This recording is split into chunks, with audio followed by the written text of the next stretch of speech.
You believe there's a percentage of people who claim to be depressed but are actually overwhelmed? Well, they don't claim to be depressed. They get diagnosed as being depressed.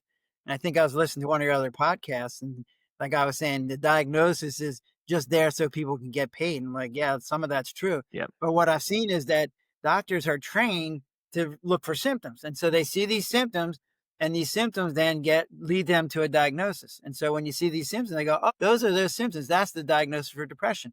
So what do we do with people with depression? Oh, we give them a medication because we've decided that they're chemically imbalanced in their brain and we're going to adjust the chemistry in their brain and they do feel better. And so we go, yay, we felt better. But then, then they still have all the same problems and they come back 3 months later and now they're bad again. And so you up their dose, you change for different. And you're like, wait, what I found was the symptoms that we used to describe depression really are describing people who are overwhelmed. So they don't eat very well, or they eat too much, or they don't sleep at all, or they sleep too much, or they just don't have any energy, or they don't feeling right. All those symptoms describe someone who gets overwhelmed. And it's like if you diagnose them being overwhelmed as opposed to you're depressed, then you go, oh, we just have too many problems. Let's get rid of some of these problems. Let's figure out a way around it. Maybe we'll give you medicine for a couple of months so you can feel better so that you can handle the problems, but you don't need this forever because we don't know whether you're chemically imbalanced or not. Interesting. I had gone to a couple of pharmaceutical talks, and all the research that was done on antidepressants are done in rats.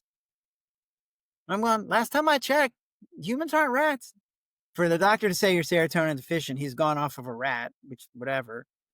But I could say you're alcohol deficient because if I sent you to the bar and you had a couple drinks and you'd feel better and you'd be smiling, you're like, okay, so you must be alcohol deficient. So let's give you some more. Like, no, that doesn't even make sense. If I treat people for being overwhelmed, first off, they appreciate that because I think we were talking about this earlier. It's not a lifelong diagnosis.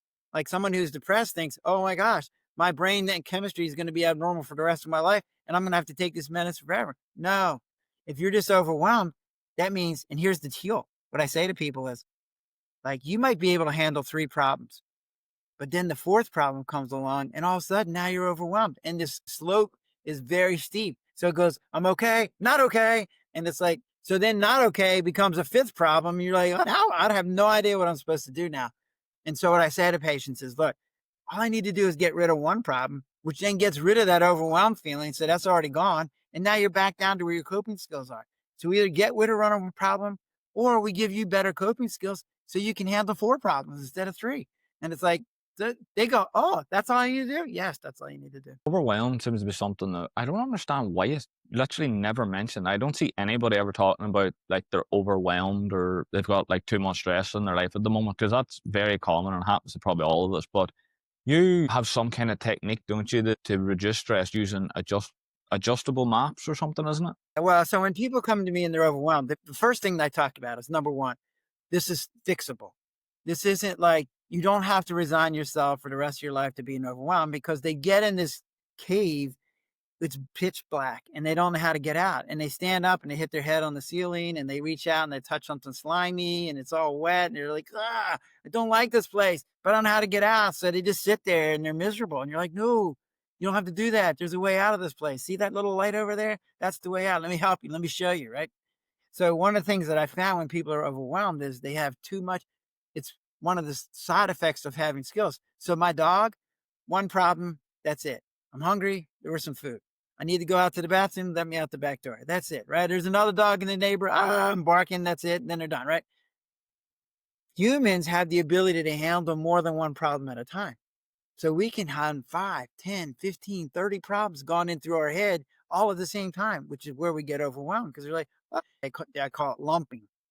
So they lump and they go, oh, I got this problem and that problem. And oh, yeah. And I forgot that I got this thing and I got this other one that I stick on top. And so now they end up lumped with this big giant heap of crap that they don't even know where to get started. And so they just sit there and go, oh, I don't know what to do. I'll just sit here and be miserable. So my first tool, and I got this from a friend of mine, is I call it shoe boxes. And it really comes down to what I call compartmentalizing. So the more separate you can keep these problems, then the less overwhelming they are. So the shoebox is a picture for people to put in their head.